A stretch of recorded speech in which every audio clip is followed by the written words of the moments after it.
Hello everyone, welcome to my channel.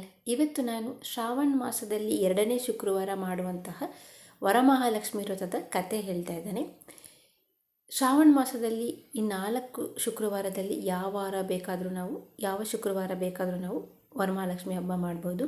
ಆದರೆ ವ್ರತ ಇರೋರು 2ನೇ ಶುಕ್ರವಾರ ಮಾತ್ರನೇ ಮಾಡಬೇಕು. ಕೆಲವರಿಗೆ ಇದು ವ್ರತ ಇರುತ್ತೆ, ಕೆಲವರಿಗೆ ವ್ರತ ಇರಲ್ಲ. ವ್ರತ ಇರೋರು ಕಳಶ ಇಟ್ಟು ಪೂಜೆ ಮಾಡ್ತಾರೆ, ವ್ರತ ಇಲ್ಲದೇ ಇರೋರು ಬರೀ ಫೋಟೋ ಇಟ್ಟು ಪೂಜೆ ಮಾಡ್ತಾರೆ. ಈ ವ್ರತ ಆದಮೇಲೆ ಈ ವ್ರತ ಕಥೆಯನ್ನು ಕೇಳುವವರಿಗೆ ಮತ್ತು ಹೇಳುವವರಿಗೆ ಸಕಲ ಇಷ್ಟಾರ್ಥಗಳು ಸಿದ್ಧಿಸುತ್ತದೆ. ಇವತ್ತು ನಾನು ಈ ವರಮಹಾಲಕ್ಷ್ಮಿ ವ್ರತದ ಕತೆ ಹೇಳ್ತಾ ಇದ್ದೇನೆ. ಸಕಲ ಮುನಿಗಳಿಂದ ರಮ್ಯವಾಗಿರುವ ಕೈಲಾಸ ಪರ್ವತದಲ್ಲಿ ನಾನಾ ವಿಧಗಳಾದ ಮಣಿಗಳಿಂದ ಕೆತ್ತಲ್ಪಟ್ಟ ಪಾಟೆಲ, ಅಶೋಕ, ದೇವಹೊನ್ನೆ, ಖರ್ಜೂರ, ಪಗಡೆ ಮೊದಲಾದ ಅನೇಕ ವೃಕ್ಷ ನಿಬಿಡವಾಗಿಯೂ ಕುಬೇರ, ಇಂದ್ರ ಮೊದಲಾದ ದಿಕ್ಪಾಲಕರಿಂದಲೂ ನಾರದ, ಅಗಸ್ತ್ಯ, ವಾಲ್ಮೀಕಿ ಮೊದಲಾದ ಋಷಿಗಳಿಗೆ ನೆಲೆಮನೆಯಾಗಿಯೂ ಇರುವ ಸ್ಥಳದಲ್ಲಿ ರತ್ನಸಿಂಹಾಸನ ಸೀನನಾಗಿರುವ ಲೋಕಶಂಕರನಾದ ಈಶ್ವರನನ್ನು ನೋಡಿ ಪಾರ್ವತಿಯು, ಓ ಕಾಂತನೇ, ಲೋಕಹಿತಾರ್ಥವಾಗಿಯೂ ಅತ್ಯಂತ ರಹಸ್ಯವಾಗಿಯೂ ಪಾವನನಾಗಿಯೂ ಇರುವ ವ್ರತವೊಂದನ್ನು ದಯವಿಟ್ಟು ಹೇಳಬೇಕೆಂದು ಪ್ರಾರ್ಥಿಸಲು ಈಶ್ವರನು, ಓ ಪಾರ್ವತಿ, ವ್ರತಗಳಲ್ಲಿ ಉತ್ತಮವಾದ ವ್ರತವೊಂದಿರುವುದು.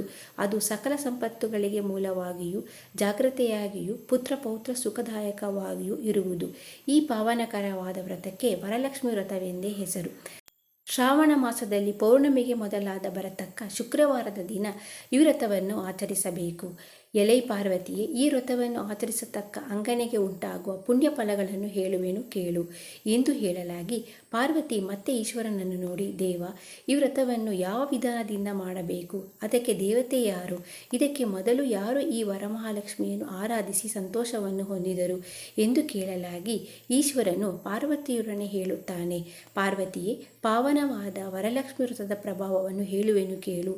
ಬಂಗಾರದ ಪ್ರಾಕಾರಗಳಿಂದ ಕೂಡಿ ಸಕಲಾಭರಣಗಳಿಂದ ಅಲಂಕೃತವಾದ ಕುಂಡಿನ ಎಂಬ ಪಟ್ಟಣವೊಂದುಂಟು. ಆ ಪುರದಲ್ಲಿ ಚಾರುಮತಿ ಎಂಬ ಬ್ರಾಹ್ಮಣ ಸ್ತ್ರೀಯೊಬ್ಬಳಿದ್ದಳು. ಆಕೆಯು ಪತಿಭಕ್ತಿ ಪರಾಯಣಳಾಗಿಯೂ ಅತ್ತೆ ಮಾವಂದರಿಗೆ ಶುಶ್ರೂಷೆ ಮಾಡುವುದರಲ್ಲಿ ನಿರತಳಾಗಿಯೂ ಇದ್ದಳು ಮತ್ತು ಸಕಲ ಶಾಸ್ತ್ರಜ್ಞಳು, ಯಾವಾಗಲೂ ಇಂಪಾಗಿ ಮಾತನಾಡುವಳು. ನಿರ್ಮಲವಾದ ಮನಸ್ಸುಳ್ಳ ಈ ಚಾರುಮತಿಗೆ ಲಕ್ಷ್ಮೀದೇವಿಯು ಸ್ವಪ್ನದಲ್ಲಿ ಪ್ರಸನ್ನಳಾಗಿ, ಎಲೆ ಮಂಗಳಕರಳೆ, ನಿನಗೆ ಶುಭಕರವುಂಟು ಮಾಡಲು ವರಲಕ್ಷ್ಮಿ ಎಂಬ ನಾನು ಬಂದಿರುವೆನು. ಶ್ರಾವಣ ಮಾಸದಲ್ಲಿ ಪೌರ್ಣಮಿಗೆ ಮುಂದಾಗಿ ಬರುವ ಶುಕ್ರವಾರ ನನ್ನನ್ನು ಆರಾಧಿಸು, ನಿನ್ನ ಇಷ್ಟಾರ್ಥಗಳನ್ನು ಸಲ್ಲಿಸುವೆನು ಎಂದು ಹೇಳಲು ಚಾರುಮತಿಯು ಸ್ವಪ್ನದಲ್ಲಿ ಆ ದೇವಿಯನ್ನು ಕುರಿತು, ತಾಯಿ, ನೀನು ಜಗನ್ಮಾತೆಯು, ಪುಣ್ಯಸ್ವರೂಪಿಯು, ಶರಣರನ್ನು ಪಾಲಿಸತಕ್ಕವಳು, 3 ಲೋಕಗಳಿಂದಲೂ ಸ್ತುತಿಸಲ್ಪಟ್ಟವಳು, ವಿಷ್ಣುವಿನ ವಕ್ಷಸ್ಥಲದಲ್ಲಿರತಕ್ಕವಳು, ನಿನ್ನ ಕಟಾಕ್ಷಕ್ಕೆ ಪಾತ್ರನಾದ ಮನುಷ್ಯನೇ ಧನ್ಯನು, ಆತನೇ ಸುಗುಣೆಯು ಮತ್ತು ಸ್ತೋತ್ರಾರ್ಹನು, ಭಾರ್ಯಪುತ್ರಾದಿಗಳುಳ್ಳವನು, ಶೂರನು, ಪಂಡಿತನು. ಓ ಹರಿಪ್ರಿಯೆ, ಹಿಂದಣ ಜನ್ಮಗಳಲ್ಲಿ ನಾನು ಅನೇಕ ಪುಣ್ಯ ಕಾರ್ಯಗಳನ್ನು ಮಾಡಿರುವುದರಿಂದಲೇ ನಿನ್ನ ದರ್ಶನವು ಲಭಿಸುತ್ತೆಂದು ಹೇಳುವುದರಲ್ಲಿ ಸಂದೇಹವೇ ಇಲ್ಲವೆಂಬುದಾಗಿ ಸ್ತೋತ್ರಗಳನ್ನು ಮಾಡಿದಳು. ಆಗ ವರಲಕ್ಷ್ಮಿಯು ಆಕೆಗೆ ವರಗಳನ್ನು ಕೊಟ್ಟು ಅಂತರ್ಧಾನಳಾದಳು. ಅಂತಹ ಸುಸ್ವಪ್ನವನ್ನು ಕಂಡ ಚಾರುಮತಿಯು ನಿದ್ರೆ ಹೋಗದೆ ಸೂರ್ಯೋದಯವಾದ ನಂತರ ಸುಸ್ನಾತಳಾಗಿ ತನ್ನ ಸ್ವಪ್ನ ವೃತ್ತಾಂತವನ್ನು ಬಂಧುಗಳೊಡನೆ ಅತ್ಯುತ್ಸಾಹದಿಂದ ಹೇಳಿದಳು.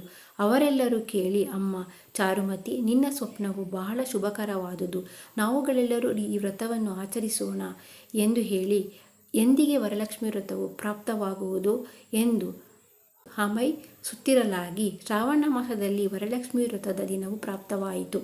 ಆಗ ಸ್ತ್ರೀಯರೆಲ್ಲರೂ ಅತ್ಯುತ್ಸಾಹದಿಂದ ನಿರ್ಮಲ ಮನಸ್ಕರಾಗಿ ಸ್ನಾನವನ್ನು ಮಾಡಿ ವಿಧ ವಿಧಗಳಾದ ವಸ್ತ್ರಗಳನ್ನು ಅಲಂಕರಿಸಿಕೊಂಡು ಹೊಸದಾದ ಅಕ್ಕಿಯಿಂದಲೂ ಆಲದ ಬಳ್ಳಿಯಿಂದಲೂ ಪರಿವೃತವಾದ ಕಲಶದಲ್ಲಿ ವರಲಕ್ಷ್ಮಿಯನ್ನು ಆವಾಹನೆ ಮಾಡಿ ಚಾರುಮತಿ ಮೊದಲಾದ ಎಲ್ಲರೂ ಭಕ್ತಿಯಿಂದ ವ್ರತವನ್ನು ಆಚರಿಸಿದರು.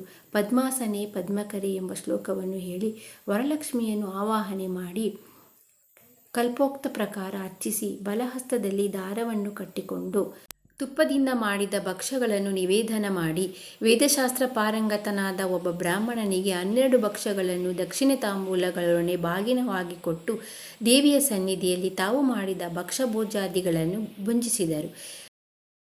ನಂತರ ವರಮಹಾಲಕ್ಷ್ಮಿಯ ಪ್ರಭಾವದಿಂದ ಚಾರುಮತಿ ಮೊದಲಾದ ಸ್ತ್ರೀಯರು ಮುತ್ತು ಮಾಣಿಕ್ಯಗಳ ಹಾರಗಳನ್ನು ಕೊರಳ ತುಂಬ ಧರಿಸಿದರು. ಕಾಲುಂಗುರಗಳು, ಕೆಂಪುಗಳಿಂದ ಕೆತ್ತಲ್ಪಟ್ಟ ಆಭರಣಗಳು ಮೊದಲಾದುದನ್ನು ಹೊಂದಿದರು.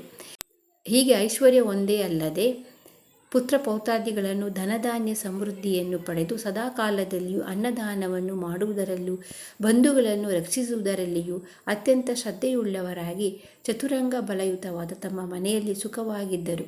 ಎಲೈ ಪಾರ್ವತಿಯೇ, ಚಾರುಮತಿಯಿಂದ ಕೇಳಿದ ಈ ವ್ರತವನ್ನು ಆಚರಿಸತಕ್ಕವರಿಗೆ ಒಳ್ಳೆಯ ಫಲವುಂಟಾಗುವುದು. ಚಾರುಮತಿ ದೇವಿಯ ಮೂಲಕ ನಮಗೆ ಸಕಲ ಇಷ್ಟಾರ್ಥಗಳನ್ನು ಸಲ್ಲಿಸುವಂತಹ ಭಾಗ್ಯವನ್ನು ಪಡೆದೆವು. ಚಾರುಮತಿ ಎಷ್ಟು ಪುಣ್ಯಶಾಲಿನಿಯೋ ಎಂದು ಆಪುರದ ಸ್ತ್ರೀಯರೆಲ್ಲರೂ ಹೇಳಿಕೊಳ್ಳಲಾರಂಭಿಸಿದರು. ಎಲೈ ಪಾರ್ವತಿ, ತದಾದಿಯಾಗಿ ಈ ವ್ರತವು ವರಮಹಾಲಕ್ಷ್ಮಿ ವ್ರತವೆಂದು ಲೋಕದಲ್ಲಿ ಪ್ರಸಿದ್ಧಿಯನ್ನು ಹೊಂದಿತು. ಇದು ವ್ರತಗಳಲ್ಲೆಲ್ಲ ಶ್ರೇಷ್ಠಕರವಾದುದು. ಇದನ್ನು ನಿನಗೆ ಸವಿಸ್ತಾರವಾಗಿ ಹೇಳಿರುವೆನು. ಯಾರು ಈ ವ್ರತವನ್ನು ಹೇಳುವರೋ ಇಲ್ಲವೇ ಇತರರಿಂದ ಕೇಳಿಸಿ ನಿರ್ಮಲ ಮನಸ್ಕರಾಗಿ ಕೇಳುವರೋ ಅವರಿಗೆ ವರಲಕ್ಷ್ಮೀ ದೇವಿಯ ಅನುಗ್ರಹದಿಂದ ಸಕಲ ಕಾರ್ಯಗಳು ಸಿದ್ಧಿಸುವವು ಎಂದು ಪಾರ್ವತೀದೇವಿಗೆ ಈಶ್ವರನು ಹೇಳಿದನು. ಇತಿ ಭವಿಷ್ಯೋತ್ತರ ಪುರಾಣದ ಪಾರ್ವತೀ ಪರಮೇಶ್ವರರ ಸಂವಾದದಲ್ಲಿ ವರಲಕ್ಷ್ಮಿ ವ್ರತಕಥೆಯು ಸಂಪೂರ್ಣವಾದುದು. ವರಮಹಾಲಕ್ಷ್ಮಿ ವ್ರತಕಥೆ ಮುಗಿದಿದೆ. ಯಾರು ಈ ಕಥೆಯನ್ನು ಕೇಳುತ್ತಾರೋ ಹಾಗೂ ಹೇಳುತ್ತಾರೋ ಎಲ್ಲರಿಗೂ ಸಕಲ ಇಷ್ಟಾರ್ಥಗಳು ಸಿದ್ಧಿಸಲಿ. ಈ ವಿಡಿಯೋ ನಿಮಗೆ ಇಷ್ಟ ಆಗಿದ್ದಲ್ಲಿ ಪ್ಲೀಸ್ ಲೈಕ್ ಆ್ಯಂಡ್ ಶೇರ್ ಮಾಡಿ. ಹಾಗೆ ನನ್ನ ಚಾನಲ್ನ ಇನ್ನೂ ಸಬ್ಸ್ಕ್ರೈಬ್ ಮಾಡಿಲ್ಲ ಅಂದರೆ ಪ್ಲೀಸ್ ಸಬ್ಸ್ಕ್ರೈಬ್ ಮಾಡಿ. Thanks for watching.